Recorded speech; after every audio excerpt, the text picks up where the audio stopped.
The first thing my husband ever said to me was, "Please don't ask me what I do for a living." Now, this is a strange statement, bearing in mind we met speed dating. But what it reveals is an incredibly value communication lesson. And that is, most people are very lazy in their communication. It's a habitual skill. And sometimes we don't communicate as effectively as we would like to.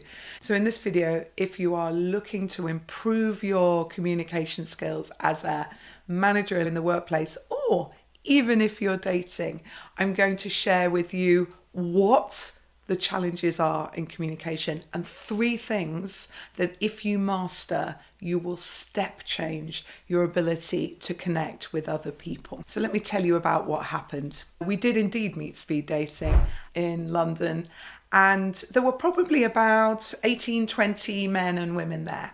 And I remember I was number 9, and when my now husband came and sat down in front of me, he said to me, "Don't ask me what I do for a living." I said, "Why?" And he said, "Because that has been the same question I have answered 8 times in a row." And I laughed, but it did something very interesting. It made me dig deep because, to be honest, I probably would have said that as well. You know, it's a safe question, easy place to go. But as a consequence, I had to dig deep and think of more creative questions.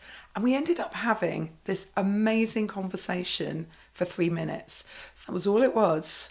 A connection happened where we just went off on this random conversation, and then the buzzer went and it was time for him to move on. And at the end of the sessions, he was the only person that I ticked to see again. And he ticked to see me, and the rest is history. And this happens in the workplace. When we meet with people, we often stay very safe. We are more focused on speaking and saying what we think we should do than necessarily asking questions, listening to the other person, connecting with them. In fact, I'll tell you another thing. When I was speed dating, we only had 3 minutes, remember, a man sat down with me and I asked him a question. He spoke for the whole 3 minutes. I still remember he was somebody senior in HR in a bank. I knew loads about his life. And right at the end, the buzzer goes and he suddenly said, "I don't know anything about you." I was like, "No, you don't. Move on." Because it tells you so much, doesn't it, about how you connect with people. Because there's so much of communication is how you listen to them, how you show you're interested, even if you're not really that interested. Now, in the workplace, getting this right is so valuable. If you can be one of those people who can dig down on a problem and help people understand it, don't assume you know the answer straight away, who can stay interested in talking with someone and get them to open up about what they really think about something, who builds enough rapport and depth of relationship with someone that you build trust so they're more open with you. And as a result, collaboration will be that much stronger between you.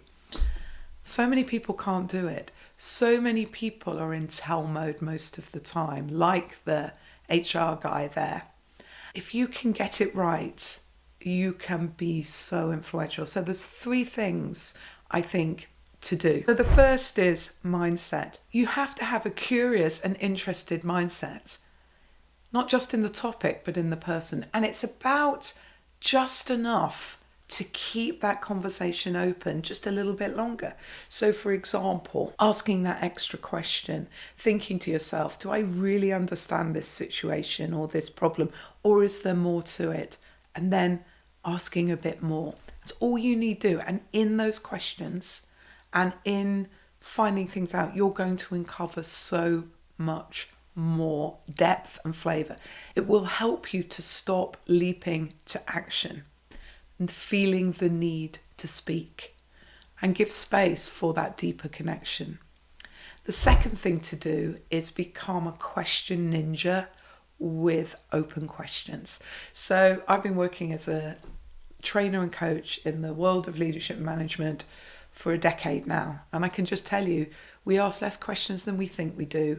And many of the questions that we ask are closed or guided to where we want the answer to be, because we often already think, I know the answer. The art is to use many more open questions: how, what, where, why, when, and phrases like tell me more about that, so that you give a person space to give you more information. Use closed questions: do you, is it, can I, that get the answer yes or no, to clarify and confirm information that you understood. The third thing to do is to master the power of a summary.